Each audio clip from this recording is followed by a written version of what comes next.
तो दोस्तों हाल ही में नौसेना पहुंची है सरकार के पास एक प्रपोजल लेकर।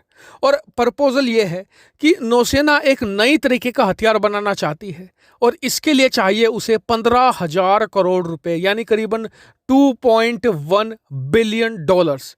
इतना महंगा हथियार? जी हाँ, दरअसल इस हथियार में कुछ ऐसा ही होने वाला है जिसके लिए नौसेना को इस भारी भरकम पैसे की जरूरत है। दरअसल जिस हथियार की हम बात कर रहे हैं ये होने जा रहा है भारत का नेक्स्ट जनरेशन नेवल डिस्ट्रॉयर। और जैसा कि इसके नाम में जुड़ गया है डिस्ट्रॉयर, तो इसका काम भी आप समझ गए होंगे, यानी कि तबाही ही तबाही। और इस डिस्ट्रॉयर में जो टेक्नोलॉजी लगी होगी ना, उसे सुनकर आपका भी दिमाग खुल जाएगा। दरअसल जो सबसे पहली टेक्नोलॉजी इसमें लगाने की बात चल रही है वो होगा एक लेजर वेपन। जी हाँ, इसमें लेजर वेपन को इंस्टॉल किया जाएगा ताकि दुश्मन के जितने भी एरियल टारगेट्स हैं इन्हें चुटकियों में ये तबाह कर सके। और आप सभी लोग जानते हैं कि लेजर वेपन से बच पाना लगभग नामुमकिन होता है, चाहे दुश्मन की मिसाइल हो, चाहे दुश्मन के लड़ाकू विमान हो, चाहे दुश्मन के कोई ड्रोन ही क्यों ना हो, सभी को नेस्तो नाबूद कर देगा।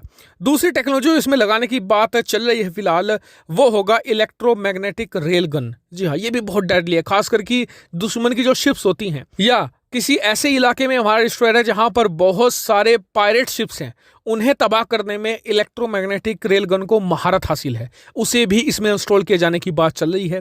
और तीसरी और सबसे खास टेक्नोलॉजी जो भारत की सबसे प्राइम टेक्नोलॉजी है वो है BMD यानी कि बैलिस्टिक मिसाइल डिफेंस सिस्टम को भी इसमें इंस्टॉल किया जाएगा, जिससे कि दुश्मन के लॉन्ग रेंज जो टारगेट्स हैं उन्हें भी बड़ी आसानी से तबाह कर सके। और जो BMD इंटरसेप्टर की मिसाइलें हैं वो लॉन्ग रेंज वाली ही इसमें लगाई जाएंगी, यानी कि भारत इसमें अपनी सारी प्राइम टेक्नोलॉजी डालना चाहता है। और इन सभी टेक्नोलॉजी के लिए 15,000 करोड़ रुपए बहुत ही रीजनेबल है, क्योंकि एक ऐसा ही डिस्ट्रॉयर अमेरिका ने बनाया था USS जुमवाल्ट, तो उसे पूरा बनाने में रिसर्च में खर्चा आया था करीबन 23 अरब डॉलर का, 23 बिलियन डॉलर का। और भारतीय नौसेना कितना मांग रही है? सिर्फ 2.1 अरब डॉलर, यानी कि बहुत ही कम। और उसके बाद भी एक USS जुमवाल्ट को बनाने में आज की तारीख में भी खर्चा आता है करीबन 4 अरब डॉलर का।